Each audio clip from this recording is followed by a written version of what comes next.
దేవునికి స్తోత్రం. హల్లెలూయా. మన ప్రభువును ప్రియరక్షకుడైన యేసుక్రీస్తు శ్రేష్టమైన నామంలో నేటి క్రిస్మస్ వేడుకకు హాజరైన మీ అందరికి కూడా నా హృదయపూర్వకమైన వందనాలు తెలియజేస్తా ఉన్నాను. వేదిక మీద ఉన్న పెద్దలు శ్రీఫనయ్య గారు, అలాగే వేదిక క్రింద ఉన్న తోటి దైవజనులు, స్థానిక సంఘ కాపరి దేవానందయ్య గారికి నా ప్రత్యేకమైన వందనాలు. దేవుని మహాకృప కనికరాలను బట్టి దేవుడి రీతిగా సజీవుల సంఖ్యలో ఉంచి మరొక సంవత్సరం ఈ రీతిగా మనందరం క్రిస్మస్ వేడుకల్లో పాల్గొనడానికి ప్రభు సహాయం చేశారు. హల్లెలూయా. ఒక మాటను ధ్యానం చేసుకుందాం. లూకాసు సువార్త 2వ అధ్యాయము 10వ వచనము 11వ వచనాన్ని చదువుతూ ఉన్నాను, గమనించండి. లూకాసు సువార్త 2వ అధ్యాయము 10, 11 వచనాలు చదువుతూ ఉన్నాను. ఇదిగో, ప్రజలందరికీ కలగబోవు మహా సంతోషకరమైన సువర్తమానము నేను మీకు తెలియజేయుచున్నాను. దావీదు పట్టణమందు నేడు రక్షకుడు మీ కొరకు పుట్టి ఉన్నాడు. ఈయన ప్రభు అయిన క్రీస్తు. ప్రార్థన. మమ్మల్ని తిమ్మికిలిగా ప్రేమించిన మా ప్రియ పరలోకపు తండ్రి, ఈ సమయంలో మరొకసారి మీ పాద సన్నిధిలో ఉండటానికి నాయన మీరు కృపనిచ్చారు. స్తోత్రాలు. సమీప దూర ప్రాంతాల నుంచి మా ప్రియులైన వారిని నడిపించారు. మీ జన్మదిన వేడుకలు ఈ రీతిగా మిమ్మల్ని స్తుతిస్తూ ఆరాధిస్తూ జరుపుకోవటానికి సహాయము చేశారు. మీరు ఏర్పాటు చేసిన ఈ లేఖనాలను బట్టి స్తుతిస్తూ ఉన్నాం. వాటిని మా వినికిడిలో దీవించండి. మా సమయాన్ని దీవెనకరంగా మార్చండి అయ్యా. అల్పుడైన నన్ను మరుగు చేయండి. మీ ఆత్మచేత నింపి వాడుకోండి. కూడిన ప్రతి ఒక్కరిని మీ హస్తాలకు అప్పచెప్తూ ఉన్నాం. వినగలిగిన చెవిని, గ్రహించే హృదయాన్ని దయచేయండి. సమస్తాన్ని మీ స్వాధీనంలో ఉంచుకోనండి. మీకే మహిమలు ఆరోపిస్తూ యేసయ్య పరిశుద్ధ నామంలో అడిగి వేడుకుని పొంది ఉన్నాము పరమ తండ్రి. ఆమేన్. దేవునికి స్తోత్రం. హల్లెలూయా. ప్రభునందు ప్రియ సహోదరి సహోదరులారా, అనేక సంవత్సరాలుగా క్రైస్తవులు ఎరిగిన సత్యం ఏంటంటే యేసుక్రీస్తు ప్రభు వారి జననం. ప్రతి డిసెంబర్ నెలలో ఈ రీతిగా గ్రామాల్లో పట్టణాల్లో కూడా ఆయన జన్మదిన వేడుకలు ఎంతో సంతోషంగా మనం జరుపుకుంటూ ఉంటాం. ప్రభువుని స్తుతిస్తూ ఉంటాం. ప్రభు ప్రేమను ఇతరులకు మనం తెలియజేస్తూ ఉంటాం. వాస్తవానికి యేసుక్రీస్తు ప్రభు వారి జననము ఒక అద్భుతం, ఒక ఆశ్చర్యం. ఇది చరిత్రలో ప్రతి ఒక్కరూ కూడా గ్రహించిన సత్యం. చూడగలిగితే అనేక సందర్భాలలో ఆయన పుట్టుకను గురించిన వర్తమానాలు మనం వింటూ ఉంటాం. ఒక వాస్తవాన్ని మీ దృష్టికి తేవాలని ఆశపడుతూ ఉన్నాను. 1969వ సంవత్సరంలో నీల్ ఆర్మ్స్ట్రాంగ్ అనే ఒక వ్యోమగామి చంద్రుడి మీద మొట్టమొదటిసారిగా కాలు మోపాడు. అప్పటి వరకు అది ఎవరికి అందని ఒక గొప్ప సంగతి. కానీ అతడు కాలు పెట్టిన తర్వాత ప్రపంచంలో మొట్టమొదటిగా ఆయనే ఉన్నాడు కాబట్టి ప్రతి ఒక్కరూ కూడా ఆయనను చాలా ఆశ్చర్యంగా చూడటం ప్రారంభించారు. ఆయన ఒక హీరోలాగా చూడటం, ఆయనతో ఫోటోలు దిగాలని, ఆయనతో మాట్లాడాలని ఎంతగానో ఆశపడ్డారు. ఆ తర్వాత ఒక 3 సంవత్సరాలకు 72వ సంవత్సరంలో చార్ల్స్ డ్యూక్ అనే వ్యక్తి, అతను కూడా వ్యోమగామి, అతను చంద్రుడి మీద కాలు పెట్టడమే కాదు, అతను అక్కడ లూనార్ రోవర్ అనే ఒక కారుని ఆయన చంద్రుడి మీద నడిపి చరిత్ర సృష్టించాడు. ఆయన్ని కూడా ఇంకా ఎక్కువగా ప్రతి ఒక్కరూ పొగడటం, మెచ్చుకోవటం, ఆయన గురించి గొప్పగా చెప్పుకోవటం అన్నీ చేస్తా ఉన్నారు. కానీ ఆయన మాత్రం చాలా సాధారణమైన వ్యక్తిలాగా ప్రతి ఇంటర్వ్యూలో ఆయన చెప్పే మాట ఏంటంటే, మనిషి చంద్రుడి మీద కాలు మోపటం గొప్ప సంగతి కాదు, గాని దేవాది దేవుడే ఈ భూమి మీదకు మనిషిగా పుట్టడం అనేది గొప్ప సంగతి అన్నాడు. హల్లెలూయా. కాబట్టి గమనించండి, యేసుక్రీస్తు ప్రభు వారి పుట్టుక ప్రతి ఒక్కరికి కూడా మహా సంతోషాన్ని కలిగించిందని లూకా భక్తుడు రాస్తూ ఉన్నాడు.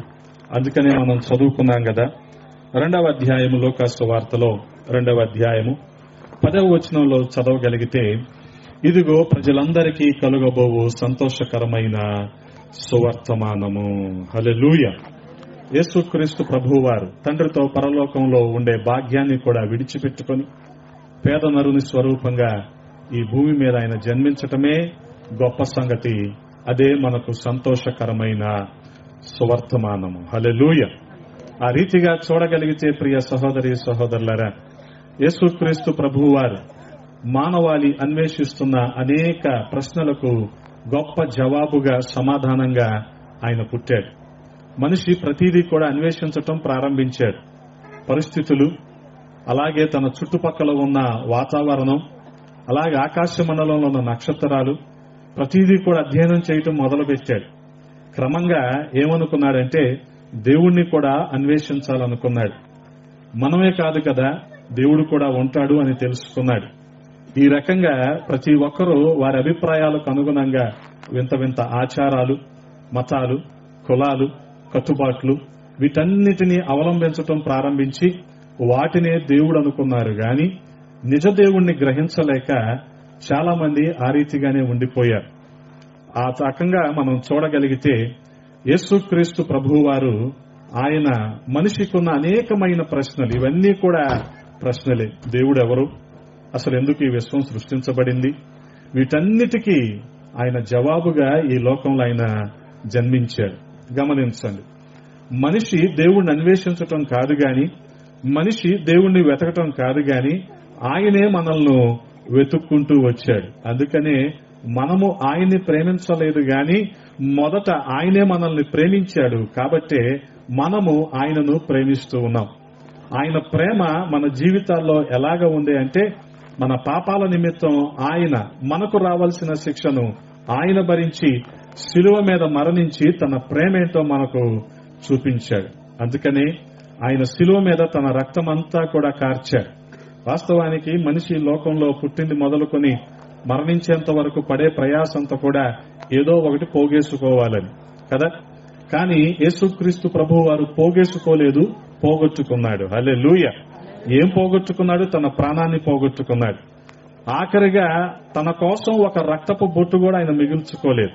ఇది ఆయన ప్రేమకు సూచన.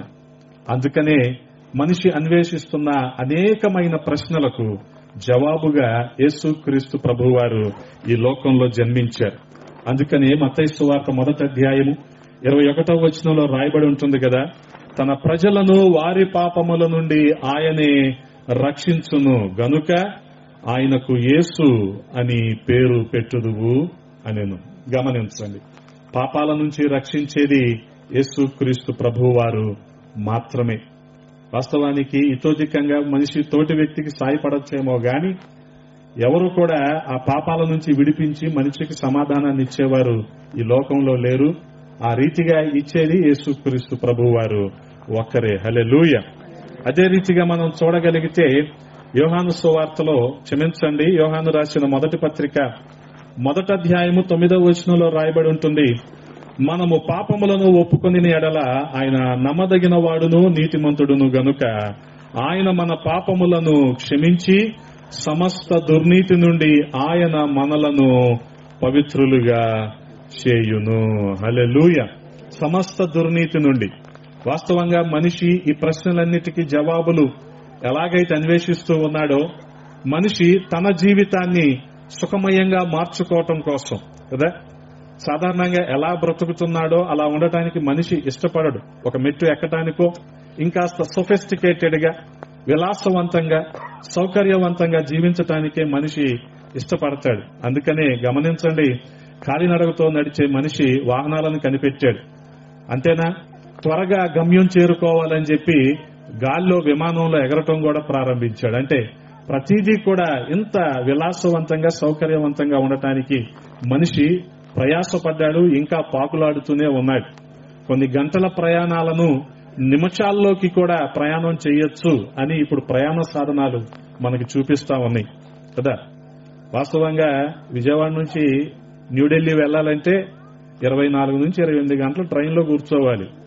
అదే నువ్వు విజయవాడలో విమానం ఎక్కితే 2 గంటల్లో ఢిల్లీ వెళ్ళిపోవచ్చు. ఇంకా ఇప్పుడు హైపర్ లూప్ అని ఇంకా అత్యాధునికమైన ప్రయాణ సాధనాలు వస్తున్నాయి, నిమిషాల్లో వెళ్లిపోవటానికి చూస్తున్నారు. అంటే ఇదంతా దేనికోసం? తనను తాను సంతోష పెట్టుకోవటం కోసం, సుఖంగా తన జీవితాన్ని గడపటం కోసం. కానీ మనిషికి సమాధానం ఉంటుందా? ఎంత ప్రయాసం మీదట మనిషి సంతోషంగా జీవించగలుగుతూ ఉన్నాడా? తను సంపాదిస్తున్నాడు గాని దాన్ని సమాధానంగా జీవించగలుగుతున్నాడా? లేదు. కారణం ఏంటంటే మనిషిలో ఉన్న పాపము అటువంటిది.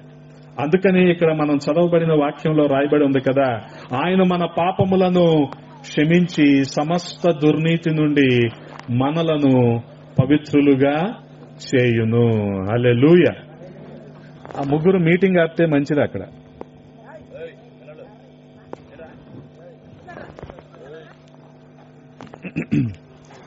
వింటాం అలవాటు చేసుకోండి రబ్బాయిలు. వేల ఖర్చు ఇదంతా. నీకు 4 సీట్లు వేసి నువ్వు మీటింగ్ పెడతావు అనుకోలే. మీటింగే పెట్టుకోవాలనుకుంటే నువ్వు పంచాయతీ బెంచీలు చాలా ఉన్నాయి, సిమెంట్ బెంచీలు, అక్కడ కూర్చోవచ్చు. గమనించండి, మనిషి ఈ రీతిగా ఎంత సంపాదించినప్పటికీ, ఎంత విలాసవంతంగా జీవించినప్పటికీ తనకున్న పాపము కారణంగా, ఈ పాపం నుంచి విడిపించే వారెవరూ లేని కారణంగా తన సమాధానాన్ని పోగొట్టుకుంటూ ఉన్నాడు. అందుకని యేసుక్రీస్తు ప్రభువారు ఆయన మన పాపాలను క్షమించి ఆయన సమస్త దుర్నీతి నుండి మనల్ని రక్షించాడు. గమనించండి, ఆయన పుట్టడానికి మహాకారణం ఏంటంటే మన పాపాల నుంచి ఆయన మనల్ని విడిపించటమే. అందుకనే ఆ పాపము నుంచి విడిపించబడిన వ్యక్తి ఏ రీతిగా ఉంటాడు, రక్షించబడిన వ్యక్తి ఏ రీతిగా ఉంటాడంటే, రక్షణ పొందుకోవటం అనేది చెప్పనాశక్యమైన మహిమాయుక్తమైన సంతోషము. హల్లెలూయా. పౌలపోస్తలుడు అంటా ఉంటాడు, చెప్పనాశక్యమైన మహిమాయుక్తమైన సంతోషం. అంటే ఈ సంతోషం మన మాటల్లో చెప్పేది కాదు. ఏ వ్యక్తి అయితే పాపాలను విడిచిపెట్టి వాటి నుంచి విడుదల పొంది, వ్యసనాలకు బానిసైన వ్యక్తి వాటన్నిటి నుంచి విడుదల పొంది క్షేమంగా జీవించగలుగుతాడో అతను ఆ సంతోషాన్ని తన మాటల్లో చెప్పలేడు. ఇంతకు ఈ పాపాలకు క్షమాపణ మనం పొందుకోవాలంటే మనిషి వల్ల అయ్యేది కాదు కదా. పరిశుద్ధుని రక్తము పరిహారంగా చిందించబడాలి. దాన్ని బట్టే మానవాళి పాపాలకు రక్షణ. రోమీలకు రాసిన పత్రిక 1వ అధ్యాయము, క్షమించాలి 3వ అధ్యాయం 23వ వచనంలో రాయబడి ఉంటుంది కదా, అందరూ పాపము చేసి దేవుడు అనుగ్రహించు మహిమను పొందలేకపోతూ ఉన్నారు. ఏ భేదం కూడా లేదు. అందుకని ఒక వ్యక్తి చెప్పాను కదా, ఇతోధికంగా తోటి మనిషికి సహాయపడగలడేమో, కానీ తన పాపాల విషయంలో ఏ వ్యక్తి కూడా మరొక వ్యక్తిని రక్షించలేడు. అలా రక్షించాలి అంటే ఖచ్చితంగా ఆ వ్యక్తి పరిశుద్ధుడై ఉండాలి. ఆ పరిశుద్ధుడు యేసుక్రీస్తు ప్రభువారు. హల్లెలూయా. అందుకనే ఆయనను చూడటానికి పరలోక దూత సైన్య సమూహము ఆ పశువుల పాక దగ్గరికి వచ్చినాయి. వారందరూ కూడా గాన ప్రతిగానాలు చేస్తూ ఆయన స్తుతిస్తూ ఉన్నారు. గమనించండి, ఎందుకనంటే ఆయన పరిశుద్ధుడు కాబట్టి. ఆ పరిశుద్ధిని రక్తము చిందించబడిన కారణంగా మానవాళికి పాప క్షమాపణ. అందుకనే ఆయన పుట్టుక మనకు మహా సంతోషం. ఎందుకు సంతోషం అంటే, మనం అనేక సంవత్సరాలుగా వెతుకుతూ ఉన్న, అన్వేషిస్తున్న అనేక ప్రశ్నలకు జవాబుగా ఆయన పుట్టాడు. ఎందుకు మహా సంతోషం అంటే, అనేక సంవత్సరాలుగా పాపంతో ఈ జీవితాన్ని శాపభరితంగా మార్చుకున్న మనము ఈ రీతిగా ఆయన శిలువ రక్తము ద్వారా మనము రక్షించబడ్డాం కాబట్టి. అందుకని ఆయన జవాబుగా మన జీవితాల్లోకి వచ్చాడు, రక్షకునిగా మన జీవితాల్లోనికి వచ్చాడు. అంత మాత్రమే కాదు, ఆ తర్వాత మత్తయి సువార్త 1వ అధ్యాయంలోనే 23వ వచనంలో చూడగలిగితే, ఇమ్మానుయేలు అను పేరుకు భాషాంతరమున దేవుడు మనకు తోడని అర్థము అని రాయబడి ఉంటుంది. అంటే ఆయన మనకు తోడుగా ఉండటానికి వచ్చాడు. బాగానే ఉంది. అనేక ప్రశ్నలకు మనిషి సమాధానాలు పొందుకోవాలనుకున్నాడు గాని, దేవుణ్ణి అన్వేషించాలనుకున్నాడు గాని, తన వివేకం కారణంగా మనిషి దేవుణ్ణి అన్వేషించలేకపోయాడు, తెలుసుకోలేకపోయాడు. కానీ గమనించండి, తోటి వ్యక్తితో సత్సంబంధాలు ఏ రీతిగా ఉన్నాయి అంటే కదా, ఏ వ్యక్తి కూడా నమ్మదగిన వ్యక్తి కాదు, కేవలము దేవుడు మాత్రమే నమ్మదగినవాడు. హల్లెలూయా. ఆయన అన్యాయస్తుడు కాదు. అందుకని మనం చూడగలిగితే ఆయన సదాకాలము మనకు తోడుగా ఉండటానికి కదా, మన ప్రయాసలో, మన ఇరుకుల్లో, మన ఇబ్బందుల్లో, మన శోధనల్లో, మన సమస్యల్లో, మన అనారోగ్యంలో ఆయన మనకు తోడుగా ఉండి మనల్ని ఆదరించటానికే ఆయన వచ్చాడు. అందుకనే ఆయనకు ఇవ్వబడిన పేరేంటంటే ఇమ్మానుయేలు, అంటే అర్థము దేవుడు మనకు తోడు. హల్లెలూయా. దేవుడు మనకు తోడు కదా. నీకోసం నేను ప్రాణాలైనా ఇస్తాను అంటాడు స్నేహితుడు. ఇస్తాడా? వాస్తవానికి ఇవ్వడు. ఏదో చేయబదులు ఇస్తాడేమో, మా అయితే కొంత సాయం చేస్తాడేమో గాని ప్రాణాలు ఇస్తాడా? ఇవ్వడు. అందుకని దేవుని ప్రేమ మనకు ఎక్కడ కనపడుతుందంటే ఆయన తోడుగా ఉంటానన్నాడు. ఆయన పేరులోనే దేవుడు మనకు తోడు అన్న మాట కనపడుతూ ఉంది. ఆయన మరణం వరకు మనకు తోడుగా ఉండేవాడు, మనల్ని ఆదరించేవాడు. గమనించండి, యోసేపుకు దేవుడు ఎలా తోడుగున్నాడో చూద్దామా? ఆదికాండము 39వ అధ్యాయము 23వ వచనంలో రాయబడిన మాట ఏంటంటే, యెహోవా అతనికి తోడయ్యుండెను గనుక ఆ చెరసాల అధిపతి అతని చేతికి అప్పగింపబడిన దేని గూర్చియు విచారణ చేయక అని రాయబడంతో. ఎవరు తోడుగా ఉన్నారు యోసేపుకు? గమనించండి, దేవుడు యోసేపుకు తోడుగా ఉన్నాడు. వాస్తవంగా మనం చదవక కొన్ని విషయాలు మనం తెలుసుకోలేము. అందుకనే కొన్ని విషయాలు మనం తెలుసుకోవాలంటే ఖచ్చితంగా చదవాలి. ప్రతి దినం కూడా కొన్ని అధ్యాయాలు ధ్యానం చేయాలి. ఏదో న్యూస్ పేపర్ లాగా చదువుకుంటూ వెళ్ళిపోవటం కాదు. అందుకనే గమనించండి, దేవుడు యోసేపుకి ఏ రీతిగా తోడుగా ఉన్నాడు.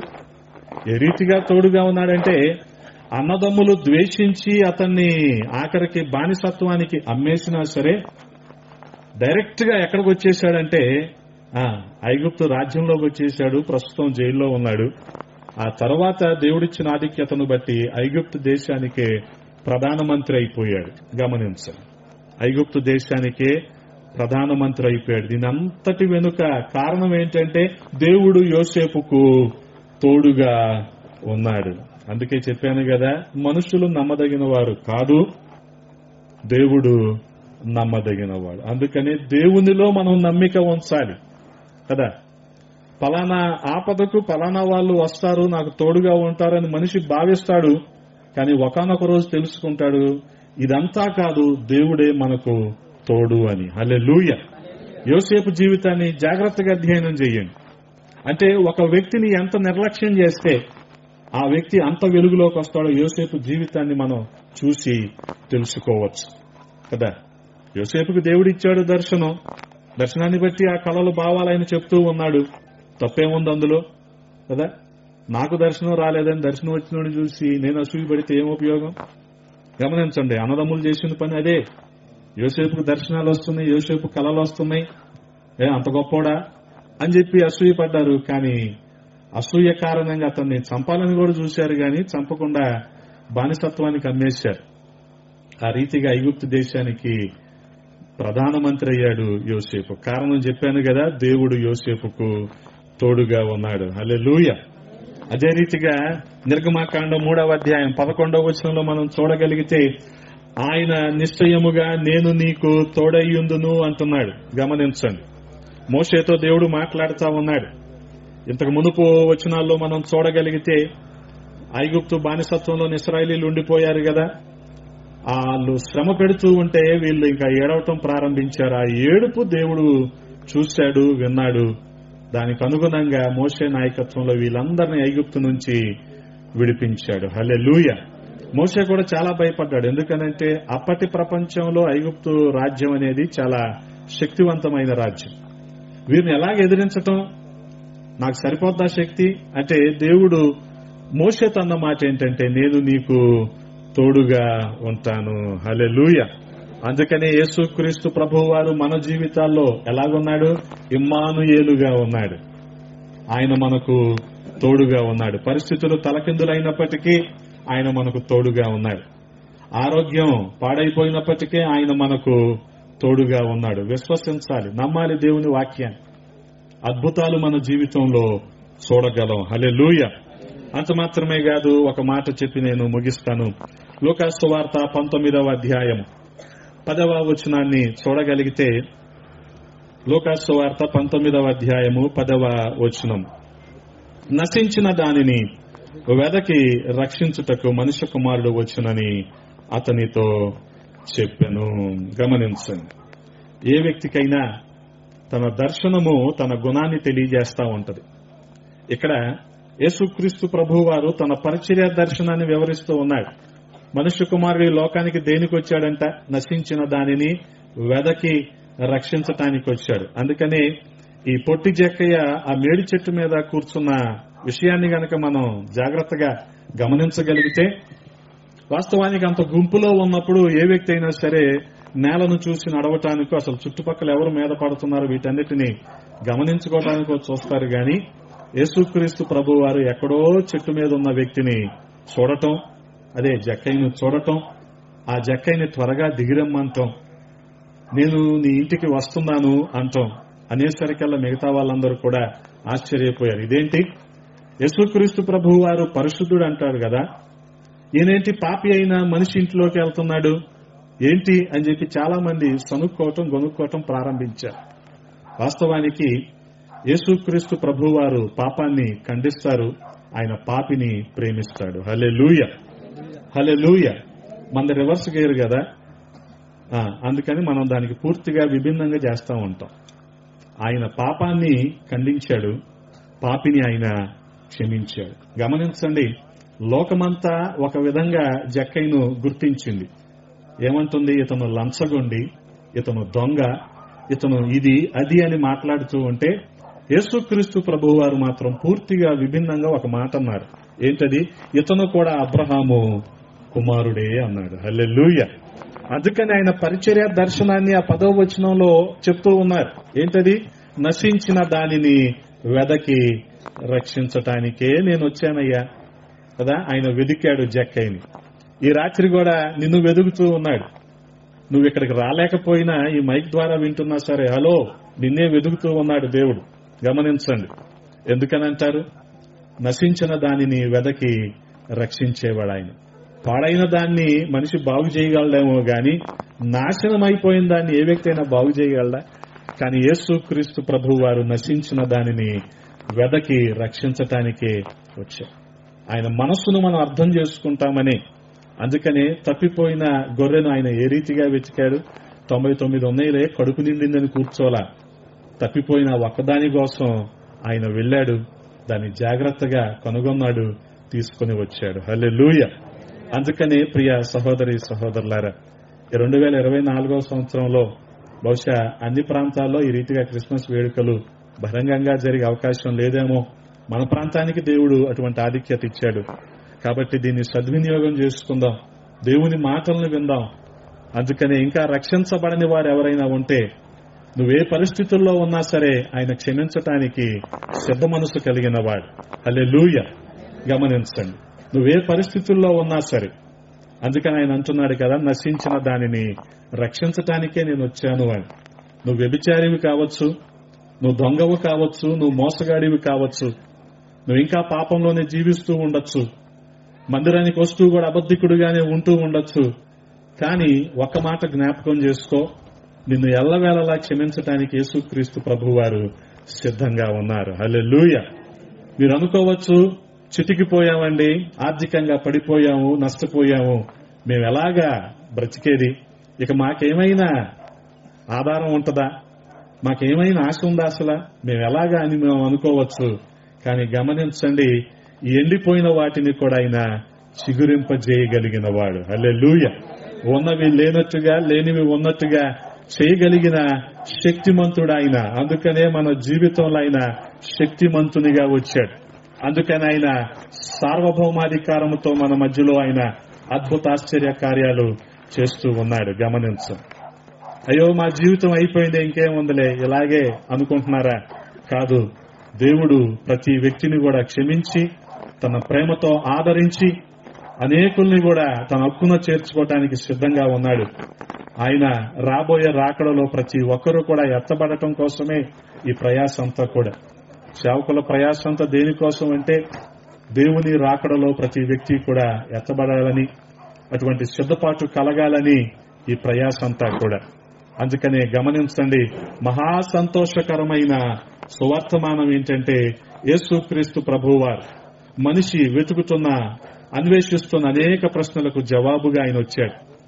మనిషిని పాపాల నుంచి రక్షించటానికి రక్షకునిగా ఆయన వచ్చాడు. మనిషికి తోడుగా ఉండటానికి ఆయన వచ్చాడు.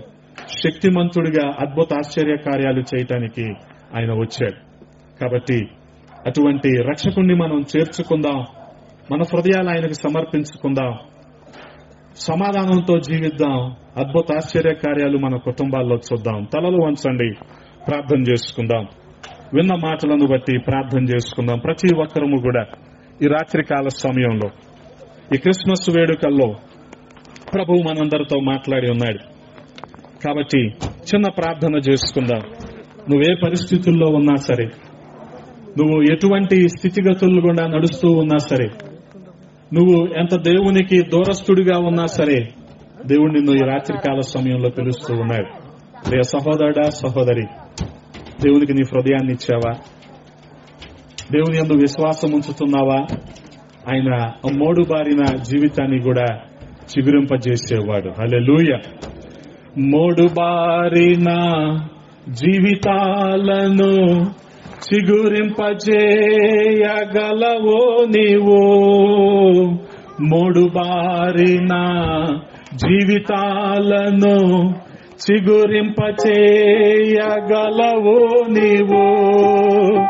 మారానుభవం మధురముగా మార్చగలవో నీవు. మారానుభవం మధురముగా మార్చగలవో నీవు.